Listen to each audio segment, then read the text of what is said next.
Welcome to BST. We're here with Tina Marino, who's the chairperson of Randwick Rugby League Club, and a whole lot more. So, Tina, welcome. Kia ora. Kia ora. Cool. So, look, I just was, as we were sort of getting set up to sort of catch up, I saw quite a few posts about a group that you sort of pulled together around the Match Fat crew. Tell us a little bit about that. Yeah, it came from an idea. We were sitting at Randwick on a Saturday night, just talking about how we're nearly hitting our 60s and maybe it's time we actually get out there and do something to get ourselves active. So we decided, let's start with walking. So we just put the call out. If anyone wants to come and join us, we walk on a Sunday morning, nice and early, get the session over and done with so we can get home to whānau. But the beautiful thing about it is nobody judges anyone. You walk as far as you can go, and everybody's just so encouraging. And it's something we really look forward to doing every week now. So, blessed to be a part of the crew. Cool. And you are doing some serious Ks. I saw a couple between sort of 5 and 10 Ks over the last few weeks. How long have you been sort of going? I think October we started. Because we had a goal. We were walking along Petone Foreshore one day and Daryl came up with this idea as he was looking in front of us to say, let's walk the Wainui Hill before Christmas. And we were like, really? So we cranked the miles up a little bit so we could do that, and we conquered that. And so now we're talking about, let's walk a half marathon, or let's go down to Queenstown and do some of the tracks. So yeah, the goals are there. Not sure if we'll reach them, but we'll just keep plugging away at it. Yeah, well, look, after it's October and that, how are you guys sort of feeling? I know that sort of walking, we talk about the benefits of it, endorphins, serotonin, all that stuff. Have you noticed sort of some of the differences with that regular sort of session with the group?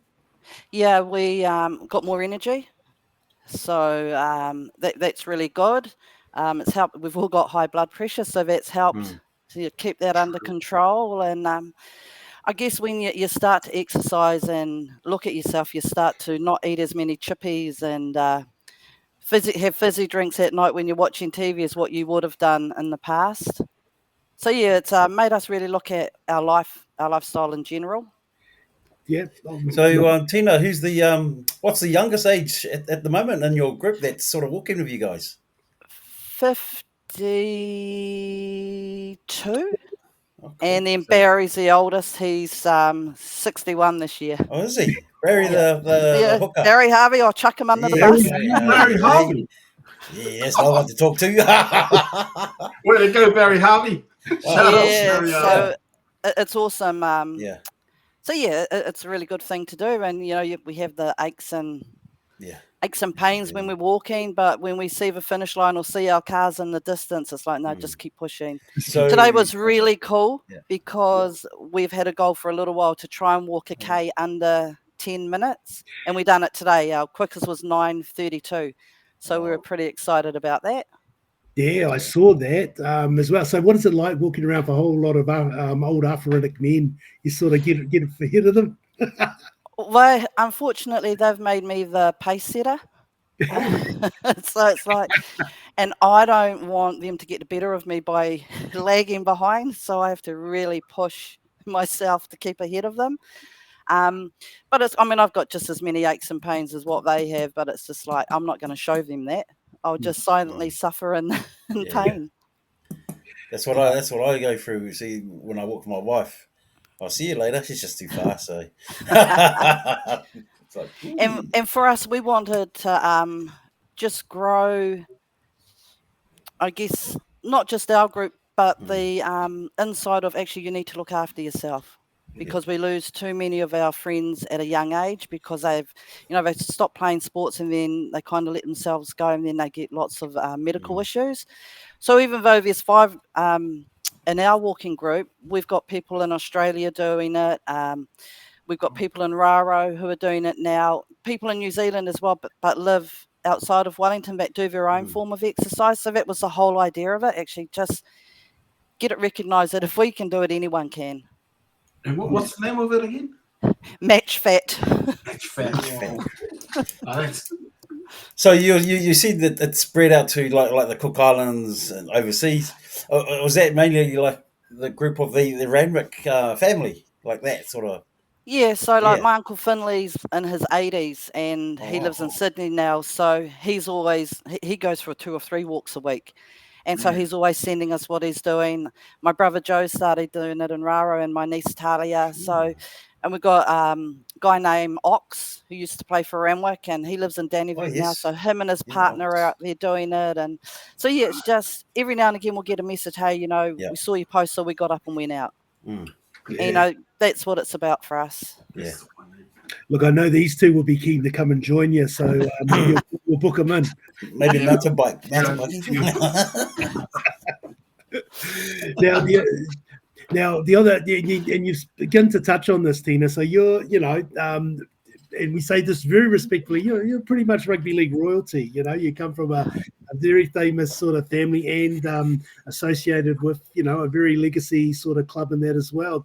Talk a bit about sort of, let's go back to sort of the background and origins of yourself. So I'm of Cook Island Czech descent. My mum is from Archer and Mangaya, and she came to New Zealand in late 40s, I think 1949. She was adopted by the Rasmussen family. So they brought her over here, and then my dad came over from the Czech Republic in 1951. They met at one of the dances they used to have at Paniki Hall in Wellington. Okay. And the rest is history. 6 children later, and yeah, that's our background. That's Humble, cool. Ino Manu, humble. eh? Ino Manu. Archie. Yeah. Now, Tiali, your parents met at the Puniki. Probably, yeah. They'd walk through the old tunnel back in the days. Haitaitai tunnel to a social function. But yeah, no, pleasure to meet another whānau from Ino Manu. Yeah. So my dad, he lived in Wellington, and Mum lived in Mawera.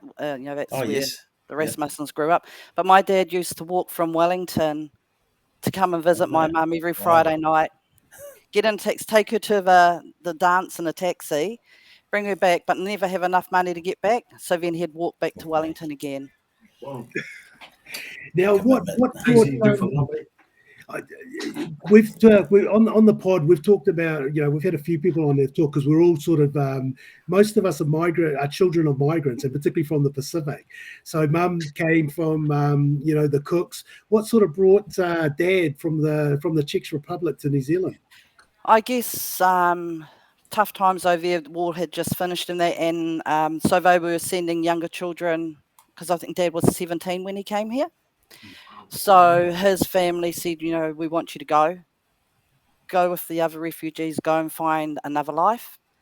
So yeah, he ended up here in New Zealand, and yeah, now, you know, this is his home. And for dad, he lost contact with his family and he thought that all passed. And then it was my older brother Tony. Dad had been here for over 50 years, and Tony saw something on the internet.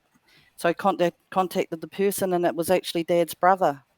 Wow. So after over 50 years of losing that connection, we got him on a plane and sent him back to Czech to be reunited. So, you know, I wish that program that David Lomas does was around back then, because then they could have paid for him to go back. Yeah. Oh, that's awesome. How was that? How was that connection in terms of him making that sort of reconnection? How was that for the family as well? Oh, it was a beautiful thing, because mum was raised by the Rasmussen. So, you know, they're like family, but not blood. Yeah. So for us to know, actually, we've got blood relatives out there, because all of mum's real family had all passed away. So to know, actually, we belong somewhere. And then Daryl and I got to go back there in 2019, and landing in Czech and seeing people who are shared the same blood, it was like really, really emotional. It's like I felt at home. Yeah. I felt, I guess there'd always been like a little part missing from our identity, but to go back to Czech and meet real family, that filled a little bit of the gap. And then going back to Raro for the first time and landing on mum's homeland, that helped to fill the other part that was missing. Very emotional both times. So very lucky to have unique parents from different parts of the world. Yeah. Now, did you see, in terms of the family members you met in the Czech Republic and also in the Cook Islands, did you see the family resemblance in terms of being that first time there connecting? Seeing my dad's family was like looking at the fair version of my brothers. It was just unreal. Except they were taller, so it's like we lucked out on the height. They got the height and the blue eyes, but it was just a really beautiful feeling. Just and such beautiful people. So now we know why our dad is such a giving person. It's because that's ingrained in them, and that's exactly what they're like. Yeah. And for mums, well, she doesn't have any like blood relatives, but just going back to Raro was a big thing for us because she'd often talked about her life there before she came here. So just going back and seeing where she, grew up until she came here, it was really special. Tina, what's the family name in terms of the Cooks and Achu? Tamatakino. Tamatakino. Yep, Tamatakino, I believe it is. We're still kind of discovering that because a lot was hidden from Mum, unfortunately. So now that Joe lives over there, my older brother, he's been doing some ancestry work with the Mormons over there who are really, really good at finding information. So he's trying to piece lots of pieces together at the moment for us. Mum's no longer with us. She suddenly passed in April last year, but, it's a shame that she's not here to share in it. But at least we'll have something to pass on to our grandchildren and so on down the line. No, that's our nice. condolences, sister. Our condolences. Yeah. Now, Tina, 6 siblings. Sort of, quite all. What was sort of in terms of growing up? What's the sort of that gap between each other from oldest to youngest? But also, sort of what gravitated the family towards rugby league? So Tony's 67 and I'm the youngest and I'm 58. So that there was a lot in between, and then there's a 3-year gap between myself and my sister above me. So I was the accident, but as I say, they knew when to stop because they landed on a gem when they got me. I So reckon. I don't think my siblings think the same. So yeah, 9 years I believe is the difference.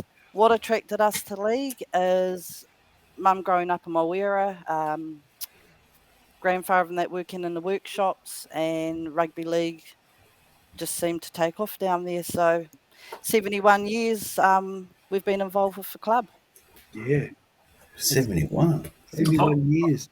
Tina, how many siblings is there of you guys? So I've got 3 older brothers and 2 older sisters. Yeah. So you would have had that. So 71 years of involvement with the club. Sort of what is. Take us through. You would have observed, and the family would have observed a lot over the years. What has sort of been the constant in terms of the Randwick Rugby League Club? I think the constant is that an environment is created where it doesn't matter where you're from, you're made to feel like you're part of the family. And I think that's because of the Pacific Island influence.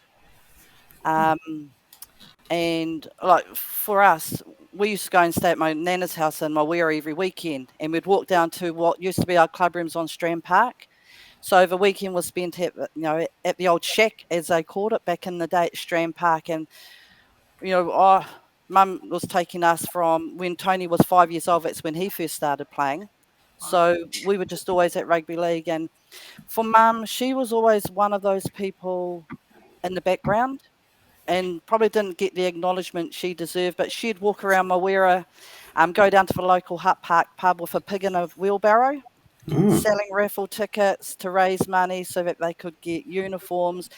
Then she'd take the uniforms home, wash them all by hand, which is something that she taught us that we should do, and not put them in a washing machine because it doesn't treat them respect if you do that. And then she'd drive them all on the fireplace. And I mean, I'm talking the big, heavy rugby league jerseys. So yeah, done a lot of hard work. But anybody who's been involved with Randwick, they'll all have different stories where they've really put a lot of time in. And I think that's what makes me so passionate about it is I've seen what's happened before. So now we're the guardians of the club. It's our job to honour those who've been there before, but be able to make it strong, and then pass that mantle on to the next generations coming through. Yeah, Tina. But given that length of sort of involvement in the club, what do you think are some of the periods that stand out in terms of piece of the club, but then also just the vibrance and involvement of people with Randwick? People will say like the 80s was really good for Randwick because they had really strong teams and things like that. But for me, I think I see Randwick as strong when we went through the hard times, like in the mid-90s, and that where we struggled to keep the doors open, struggled to get Premier team, but the tried and true stayed, and we just kept plugging away. So for me, those are the really good things about Randwick, because we're still there now. And we know that we've got people who will keep fighting to keep us there. There have been some wonderful highlights, lots of premierships, Kiwis coming through, but you don't have that if you don't have all the hard work that goes in the background. And so for me, that's the stuff that makes me excited to be part of the club, is that there's always people who want to give back. Yeah. And look, probably just touching it, because you talked about Mum and in terms of her work with the club and that as well. Volunteerism is, something that really is the backbone of rugby league in New Zealand. And a lot of clubs, wouldn't be able to sort of sustain themselves without that sort of presence of volunteers and people involved, not just players, but, people that all support around. What's been what's been some of the important things for Randwick in terms of how, volunteers and sort of how you sort of support volunteers, support the club? I guess we like to have volunteers who are there for the right reason. And it's not for self-gain. It's not to put on your CV that I've been a part of a committee. It's about, what can I give? What can I do for the club?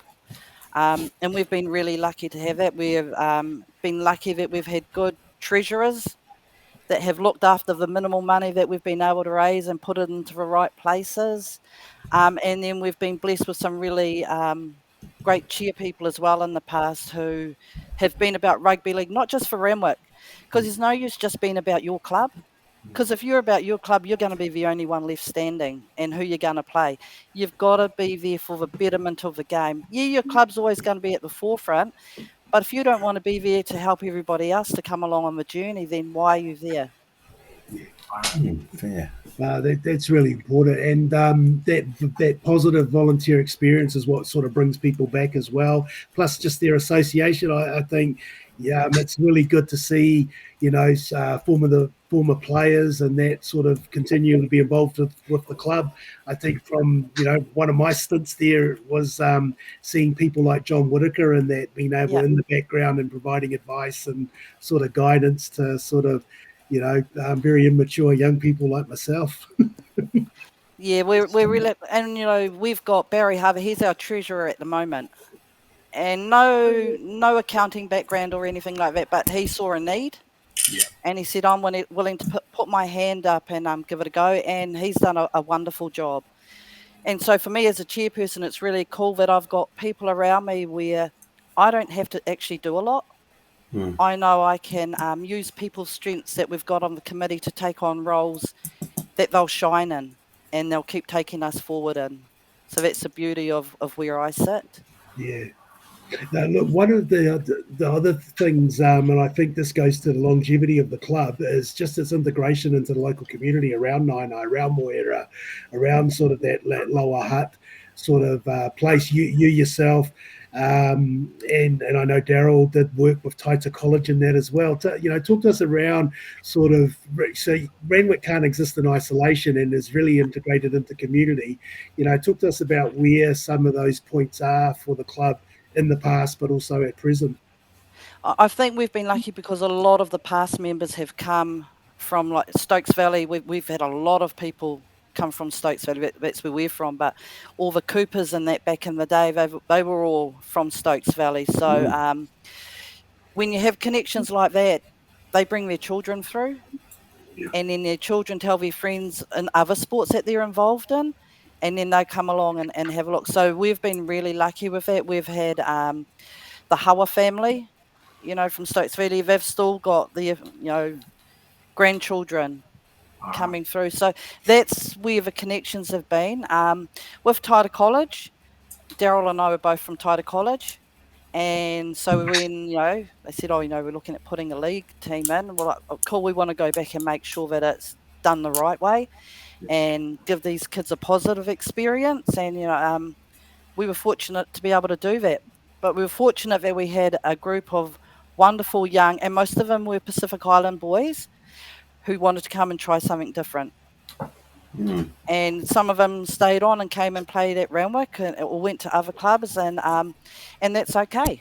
If they went somewhere else, we got them in the game. We gave them a chance to try something new. So I think that's where, for us, it's not actually us going out there. It's just us sprinkling a little bit of our dust on other people, and they go out and they sprinkle their dust, and then lots of people get the dust, and then they come along. A lot of pollen then. Yeah, a lot of pollen for the Polynesians. Nice. Look, the other thing that, like, the club's had a long association with the Hutt Valley Takaloan Association and that as well.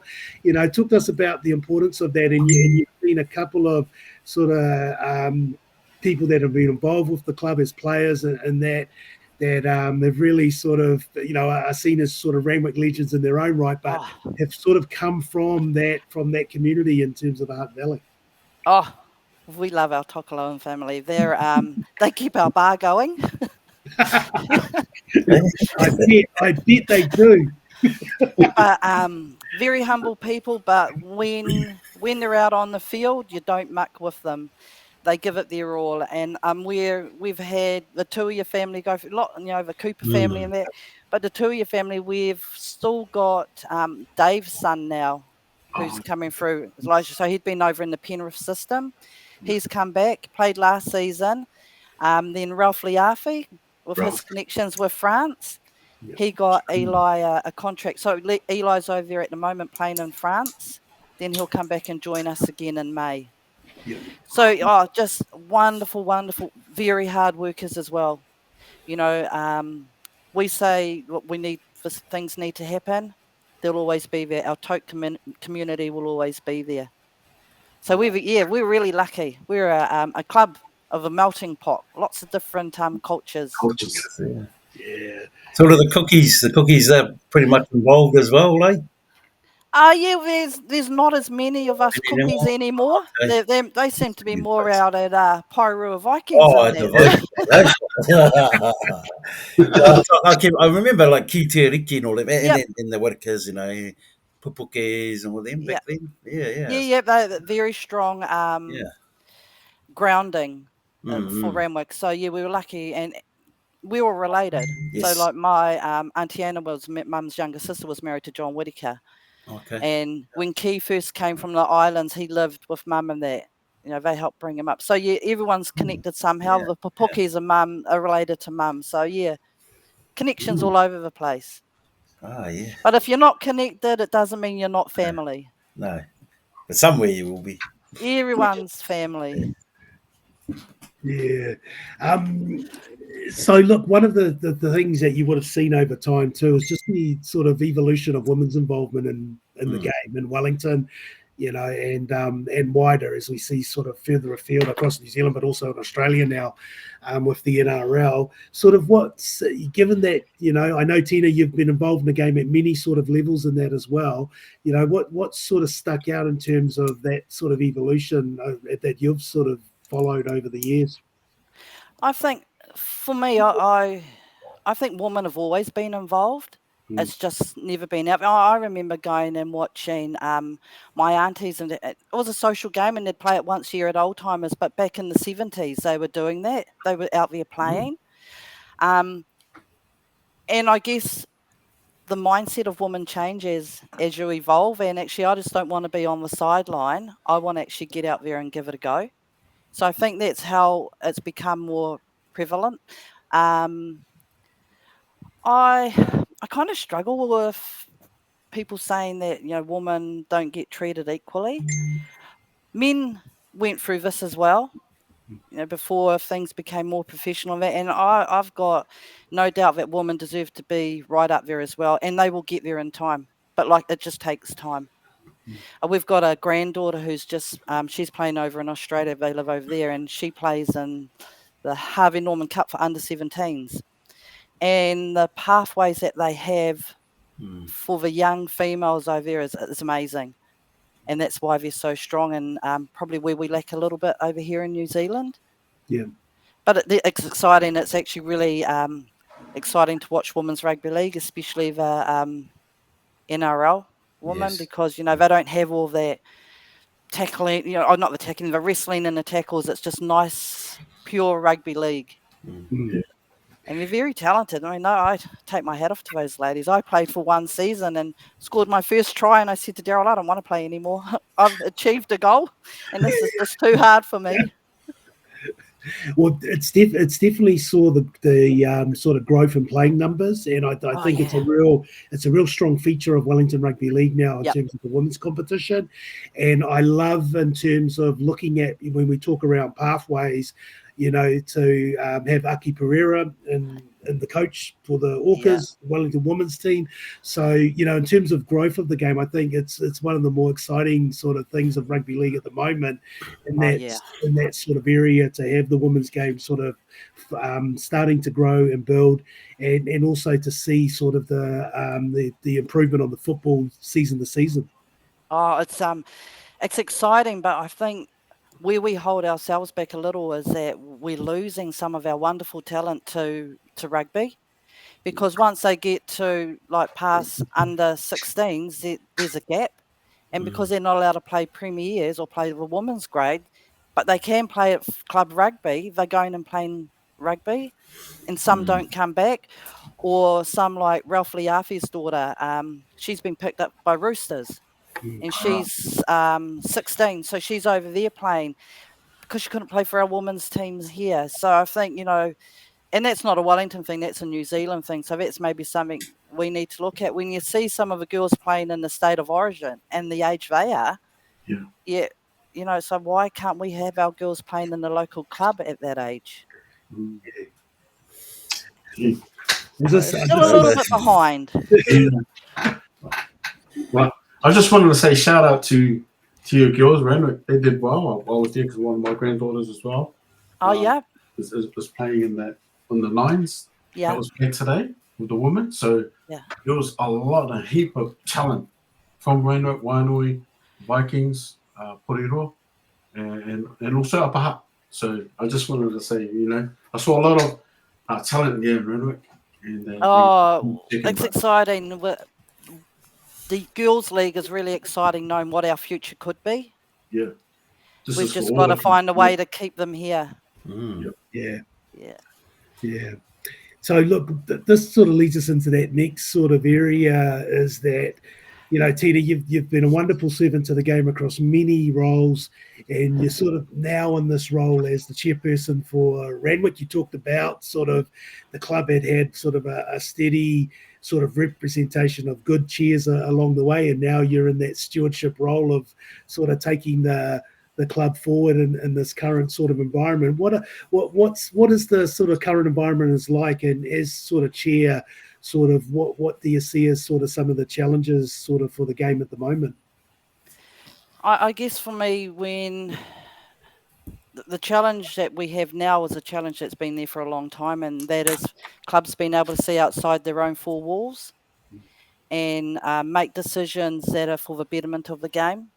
And I don't want to come across as being disrespectful to anyone at all. That's just how I see some of the things that happen in some of the kōrero that happens with the huis that the chair people have.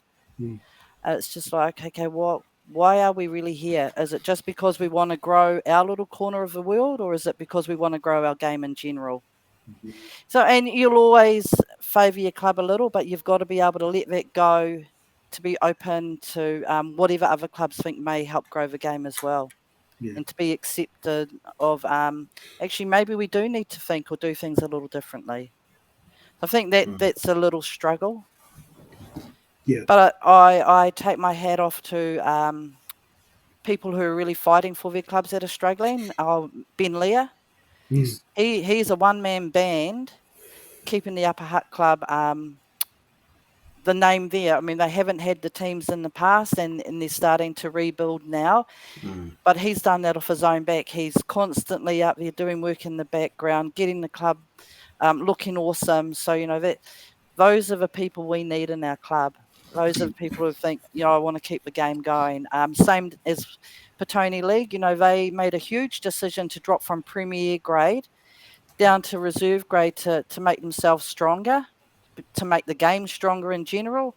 That's a big call to do that, to drop from being a Premier club to a reserve club, but it's the right decision. So you've got the right people there at the moment steering their ship. Yeah. And then Varsity have done the same thing this year. Yeah. They've decided actually we're going to go down to reserve grade, put more focus on our juniors to make them stronger, but make our reserve grade stronger so that it makes our Premier grade stronger moving forward. So that's all the really good stuff that's happening. Yeah, and look, you talked earlier around sort of several eras for the club and that as well. I'm sure for clubs like Petone, which is the longest or club, longest thing running club in Wellington, but also Varsity, who have had sort of their sort of glory days in that as well. There's sort of periods clubs sort of go through, and it's really just a testament in terms of the sustainability that things sort of come and go, and they'll come back again in some sort of form. Yeah. And you've got to have those who are genuinely passionate about the game in the background there to keep them going, to keep pulling them along. Yeah. Keep fighting to be there. Yeah. Hey, Tina, I have a question. I've been back to the club a number of times last year because I'm involved with the Masters Rugby League. So we're going to a different level now. So there's a lot of the boys from your Masters. Do they come on the walk with you guys, like Tama and all of them? No, they don't. Should be. And we kind of it was actually at the Masters tournament that we held at Randwick. Yes, yeah. Yeah, it was on that Saturday we were talking about it, and the hope was that we'd get some more of these people out there. They haven't joined us on our hecoys, but I'm hoping that they're doing their own and not just going to turn up in the season and think that they can get out there as 60-plus-year-olds and run around and not have a consequence from doing that. We have enough of our premiers doing that. We don't want the Masters doing it too. Yeah. So with the Masters now sort of up and running in Wellington, it's been going for a little while now. Do you get involved with with being the chairwoman? Do you get involved with them and with those guys like Tama at that level as well? Oh, yeah. Everyone, to me, it doesn't matter what grade it is. Everyone's an equal. Daryl's played in the Masters for Randwick. So, he's played there. So, I managed them 1 year. They're part of the club. They're a big part of our club. And so, whether you're under 60s or Masters, everyone is important. Yeah, because I think the main aim with the Masters was to get guys that sort of stop playing to get active again, like how you said earlier on in the piece. Yeah. So that's I thought I better mention Masters in there, and they're a huge part of rugby league. Yeah. Tina, can I ask you just a question? It's not along the lines of what Tony is talking about, but it was what's his name, Ben Marcelino? He came from Randwick, did he? Or he played with us under 17s, I believe, for a season, and then he went to TA. So we had him, and he went to TA. But we'll claim that yes, he played it because he was very happy for us to put his Kiwi photo up on the wall. And the beautiful thing about Ben is he's remained connected with us. When we see us, he'll always acknowledge Daryl and I, which is really awesome. But his brother Louis, he's a Kingfisher through and through. So Ben, lovely, humble young gentleman. Actually, we caught up with him last year when they played a game up in Tauranga, Rotorua, and it was really nice catching up with him. So, yep, he came through Randwick for a season or two. We'll claim it's that. humbling to hear these stories, to connect still, Oh, yeah. going through the ranks, Warriors and Kiwis, and then be able to just, connect with you. So, man, that's special, when you get that connection. Yeah, and I think it's not blowing a trumpet or anything like that. I think it's the environment that you provide for them at the time is, because and how you talk to people, that's what they remember. Yeah. And if you treat them with dignity and respect, that'll stay with them, and then they'll give you that respect in return. And that's what we've found with a lot of the young players that we have brought through over the years, and that to us is success. If we can be a little part in helping somebody reach a goal in their life, then we're doing the right thing. Yeah. Tina, just from your own observations, has players changed much over the years in terms of you seeing different sort of generations and sort of players? Has much changed in terms of players despite the years? Oh, yes. Nowadays, they need to bring psychiatrists with them to training. Where back in the day, we could just tell them, take a concrete pill and harden up. But I guess that's just the environment. That's social media having a part in that. They're so addicted to social media, they'll read things on there, and it's not good for your mental well-being. So they've gone from the really hard, rugged, give it your all, I'll be at every training, to now, my partner's got netball, so I've got to watch the kids tonight, so I can't make training, but I can come on Thursday, or I've got to work overtime. But that's just the nature of the beast. So as coaches and clubs, you've got to be able to adapt to incorporate all that change. And if you don't, if you want to stay old school, like Barry would like to keep it, you lose players. Yeah, because it's not, rugby league isn't the first thing on their mind at the moment. It's actually making a living for their family and keeping their job. So things have changed, but we've got to keep igniting that passion for actually want to get up there and play rugby league. And we can do everything if we, what do I say? Happy wife, happy life. Get your things in order at home, and then you'll be allowed to come along and play the game. Yep. Yeah. Now, you've mentioned them a couple of times, and I know you two are a very dynamic duo. So Daryl, Daryl's got his own sort of background as well. Tell us about Daryl. Oh, Daryl, yes. So we've been together for 43 years. And he is, I guess, the reason why I became involved in managing and getting on the committee. Although Randwick is through my blood, he started playing for Randwick under Tony, my brother Tony, when he was 15. And, because Daryl was a rugby man, his dad's a life member of Wellington Rugby. So it didn't go down very well that his son was playing league. But he knew it was a better game, and he stayed. Good. And I think it's the old saying, if you can't beat him, join him. Yeah. And so he was off playing and then coaching, and it's like, well, I can either choose to stay at home or I can get involved. Yeah. And I didn't want to stay at home. I wanted to be involved and go on the journey with him. And for Daryl, he wasn't the greatest player, but to me, he's one of the best coaches. And not just because we're married, it's because I see the connection he has with people. Doesn't matter what age they are, he's about the people. Yeah. And that, having that connection, you've got the buy-in from the person, and they're ready. They're prepared to listen to you if you treat them like a person, like an individual, and care about them. And he genuinely does. I'm really, really, really proud of him. I really am. Oh, nice. And then look, even in the coaching stuff and the success that Daryl had as the premier coach in that, I think one of the legacies of that is actually built sort of a group of people around that went on to coach post after his stint, and has kept the club in sort of that strong position.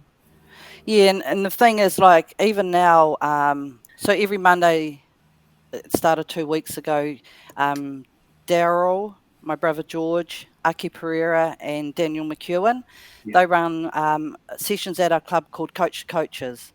Yeah. And so we've invited all the Randwick coaches along from under sixes right through to premiers. And the idea is that what we find is that when they get to premier grades, sometimes they haven't learned the basics of how to catch and throw. Yeah, catch and pass the ball, sorry. So it's like, where are we going wrong? And it's because we have parents who volunteer who have never had the time invested in them to learn those skills. So we thought, well, actually, if you guys can come along and do that, you can tell these coaches and they can go and feed it out to 20, 30 kids. Yeah. And they're all learning the same thing. So when they go from under sixes and when they start playing premiers, they've learnt the same stuff through coming through. So we're really lucky that they invest back in the club. Yeah. Now, look, just sort of thinking on parting on Daryl too. He's also a New Zealand softball representative as well. So not just rugby league, also was a pretty good softball player in his day as well. Yeah, he always never just naturally gifted. He was always been a person that's had to work hard, and that's what he instills in other people as well. And now our grandkids coming through, he'll natural talent will get you so far, but you've got to work hard if you want to reach your goals. And so then he went on to be assistant coach for the New Zealand Black Sox, and another really proud moment for us that, he put himself, because he's very quiet. Those who know Daryl, he doesn't say a heck of a lot, but when he does talk, it's to listen, because what he's saying is really worth listening to. Hey, Stillwater's one deep, eh? Yeah. And even now with the 16s, I love sitting at training and watching him. He's a coach who doesn't just tell you what needs to be done. He'll get in and actually show them. So he's rolling around in the mud. And we're really lucky. A gentleman named Willie Heather, he's come along and he's coaching at the under 16s with Daryl as well. Wow. So to see them giving back but getting in there and getting dirty and not just for him, it's like if the players have to do it, then the coach should be able to do it as well. You shouldn't expect them to do anything differently that you wouldn't do. So, and he's always done that, even when he coached premiers. And it's great to hear it. One of the old fellow Porioro boys is out there coaching. Yeah. Wow. He's a townie man. Oh, is he townie? He's a townie. Oh.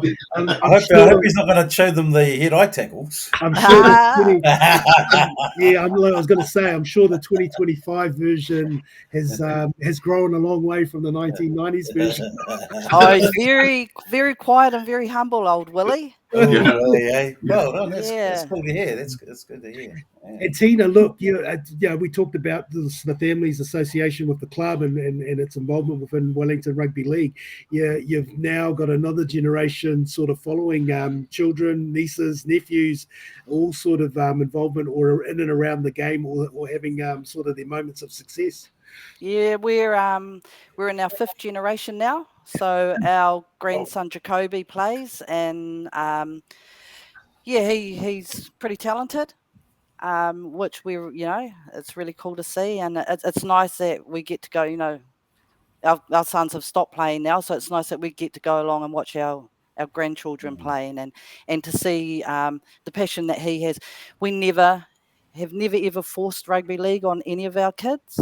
It's always been, you choose what you want to do. And our son Bronson, he played rugby up till first 15, played juniors for Randwick, and then went away and played rugby, but then decided later on, actually, no, I'll come back and give league a go. But we've never been the parents who've said, you're going to be doing this, or you're going to play softball, or you're going to play rugby league. It's actually, we just want you to do something. Yeah. As long as it's not cricket and soccer.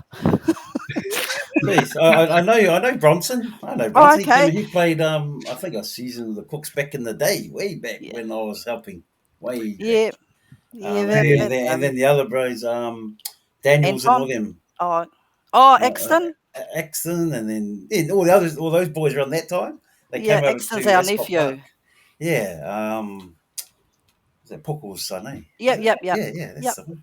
Oh, yeah. Bronson, eh? So fifth generation contributing to rugby league in the region. Yeah, and he's a pretty handy softballer as well, which is nice. Now the club, is everyone sort of associated with the Cardinals club, or is it wider than that? No, Daryl's probably the only one associated with the Cardinals club, to be honest. Oh, so what are the other clubs that family have been involved in softball? Marist. Hutt Valley Marist. And that's only because like Bronson and Matt played for Cardinals and then Cardinals folded. Yeah. And they've only just come back on the scene. So our grandchildren, unfortunately, didn't have the pleasure of putting on the bird. They've had to put on the M for Marist. But I must say, they've been well looked after. They've had great coaches coming through Marist. So, yeah. If there was any club they were going to go to, rather Marist than Hutt City. That's like going to Wainui, isn't it? Yeah. Although I must say my grandson's just started, they asked him to go along and play baseball on a Sunday, and he came home and it was a Hutt City baseball team, so it was a Hutt City uniform, and it's like, I'm not hanging that on the line. Oh, you can put that in the washing machine. No, hand wash that. No, don't hand wash the league jerseys and socks and shorts still, but I won't hand wash the Hutts. Yeah. Yep. Yeah. So Tina, got to keep them clean. Yeah, got to keep them clean. But I better do the same with our masters one too. Yeah. I better hand wash them. Hand wash them. They got to get all soap, mate. Yeah, but it's not from dirt or anything, Tina. It's from things like tomato sauce and It's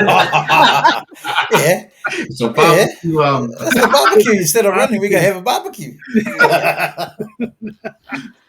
So look, Tina, we're heading into the 2025 season. I think the club Randwick's already sort of had some success in these preseason nines tournaments. Sort of talk to us about where's the club position for sort of the competition sort of coming, and great results in terms of those age grade over the last couple of weekends. Yes, so this year we'll have premiers, reserves, and women's grade. So three up in the seniors. Juniors, we're not yet sure because Wellington haven't actually set what grades there are going to be. But we've already got the youth grade. The thing is, like last year, we had 16s and 18s for youth, and then they go away and play rugby at college, and then it's hard to get them back when the season starts. Yeah. So our way around that for the 16s we have is just like, actually we'll just train once a week, just to keep the hand in there with league until the season kicks in. So I guess it's going to be dependent on what other clubs can put on the field as well. Yeah. So we'll do our best to field grades from under sixes up. That's the goal. Yeah. So and say last weekend the boys and Randwick won the 14s and 18s in terms of the nines, and Te Ho was just bringing us some fresh reports off from the girls games sort of today. Again, sort of with the players you're able to attract to play for the club at the moment, and in those pre-season tournaments, sort of quite a bit of strength there.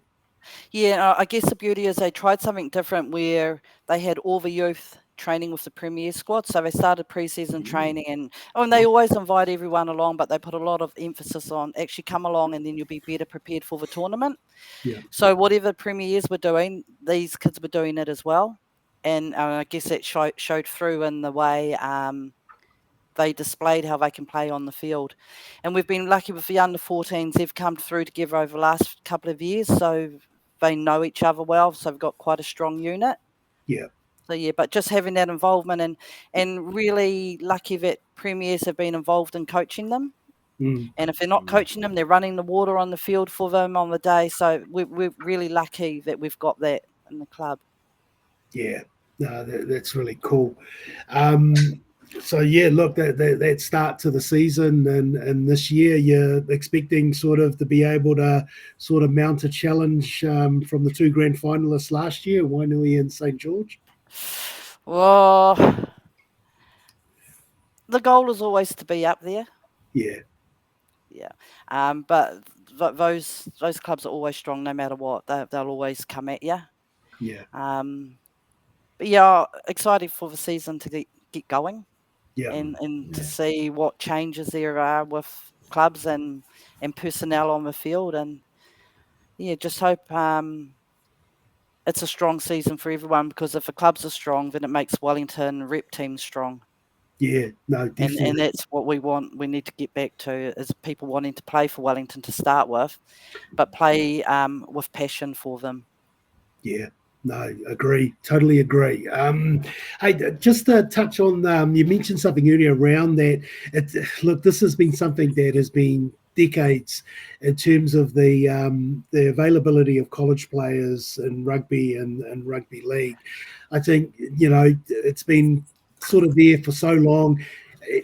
You think there'll be a time when we could actually resolve that in terms of players and not having to pick and choose and having the ability to sort of, turn out, in multi-sport sort of representation and that as well, and not feel like they've either let the school down or the school does the guilt trip on them in terms of their availability, or, even push that hard line around, it'll limit their opportunities at the school and other areas. I guess what we've seen is more of a change in the mindset of the schools. Yeah. When we took Tied to college, the struggle wasn't this other sports. The struggle for us was the kapahaka group. Right. So it was like, if you can't come to kapahaka training, then you can't be in the group. Or it's like, but kapahaka training's on the same day that they play. Can't you just move in? We can't move when the games are played, but you could move your training. So that's the challenge we had. Interesting. Yeah. With the league, like our grandson goes to St. Pat's, Silverstream, and there hasn't actually, we haven't seen it yet.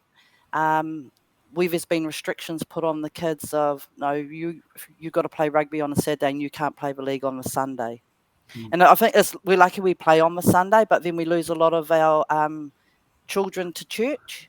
Because they can't play on a Sunday, but it still gives that avenue. So I think schools are changing the mindset a little, because what they got to realise is that they come to league, they train league, that makes them stronger and better players for when they go to their rugby games. They're stronger and better at that game. So it's a win-win. Yeah. But it's just got to keep working at it. Yeah. Because, it just always has been that thing around either choice or the ability to actually pursue a number of sports, because, really at a certain age, you don't really know what you want to pursue. And having that sort of width allows you, a whole lot of more experiences, but also allows you to see sort of some of the nuance and change around that you have to grow up in and live in, eventually as well. Yeah, I mean, even to see the rugby coordinator at St. Pat's come and watch some of the league games last year, that you would never have seen that in days gone by. Yeah. No. So hopefully that mindset is starting to shift, where actually there's room for everything for kids, so we don't lose them to any sport. Yeah. No, that's really cool. So Tina, as we sort of close out, you're going to be you're going to Vegas. Yep, going to Vegas. I've seen on your posts, and look, we don't stalk you, but just see these posts about these Warrior fans, and you're sort of going up and watching sort of games and that there, great opportunity to go over and watch the Warriors in the opening round. Yeah, it is, and there's quite a few people from Randwick who are actually going, but like not all going together, just going individually. So we're going to kind of have like a mini reunion over there. And Jason Wrigley, who used to play for us back in the day, he's like one of the managers at Penrith. And so we're going to catch up with him as well. So it's as much as it's going to be nice to go and watch the rugby league, it's also going to be nice to go and connect with some of our Kingfishers who now live overseas, and some live in the States. So exciting times. Awesome. Look, have you been to the States before? Yeah, been lucky enough to go with Daryl for softball when he's been involved with teams. Yep. Yeah. Oh, cool. Now, hopefully you won't have to pay any tariffs when you get in. Yeah, it's hoping. I mean, the exchange rate was ridiculous as it is. It's like, whoa. Oh, what is it? Is it like what? I think it was like 50-something cents. Yeah. Now a dollar. So, it's like, whoa, our savings went down in a hurry, but what we got in return wasn't the greatest. I might be standing on a corner with a metal can, shaking it over in Vegas. Yeah, you're going to have to find the spot. There's plenty of them apparently at the moment. So, boys, any sort of final questions? Hey, just so you know, one of our Masters, our St. George Masters, one of our boys is going to play for Australia in the Masters tournament in LA. Oh, how cool! Yeah. So Jason Christie, so he's joining an Australian team to go over there and play. I really appreciate your journey from as a young girl watching coming through the club. You know. Yeah. How it's grown from way back then to now. You're actually taking care of it, like the kaitiaki of the club now, and just seeing how it's all fruition now. So yeah, awesome. And appreciate that. Yeah, and you guys have done well, both you, Daryl, and I didn't remember Bronson. Can't remember what year that was. 2017, 16, 15. I don't know. Yeah, I just wanted to say, Tina, thank you for taking time out and bringing us your Talanoa, and especially from your background in rugby league. It's huge, especially with your siblings, the Leopolds. And, us as young fellas, we used to look up to your brothers in that, and seeing that go through the grades. So I was like, wow, it's a sister. Fuck. So I just wanted to say, big up. So hopefully you guys be successful this year. 2025.